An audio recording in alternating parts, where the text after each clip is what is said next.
باشا حال سلامة باشا السلام عليكم.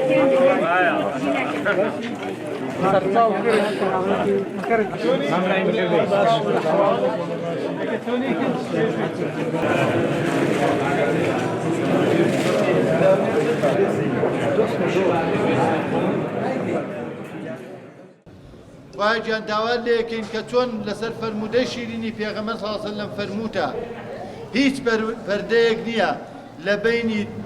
دوعای مەظلومە لەگەڵ دوعای ڕۆژوانە. خۆیان لەم کاتەیە و لەم ساتەیە دانیشتوین ئەڵێن داوات لێکین لێمان خۆشبی عاقبەت خێرمان بکەی سەربەرزی دنیا و قیامەتمان بکەی ئاشتی و خۆشی و خەیر و بەرەکەت بڕشێنی بەسەر وڵاتەکەمانە وڵاتەکەمان لە شەڕ و ناکۆچی و ناڕەحەتی و نەهامەتی بەدوورکەی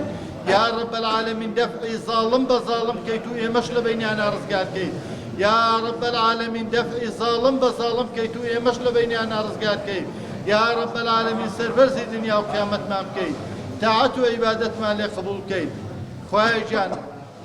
ڕۆڵەی موسڵمانان عاقبەت خێرکەی لە هەر شوێنێکی ئەم ژیانیان مەحفوظ و ساغ و سەلامەتیان بکەیت هەر کەسێ نەخۆشە خوای گیان شیفای بیت یا رب العالمین سەربەرزی دنیا و قیامەتمان بکەیت چاوی دوشمنەکانمان کوێرکەیت ئاشتی و خۆشی و خەیر و بەرەکەتمان بەسەرا بارێنی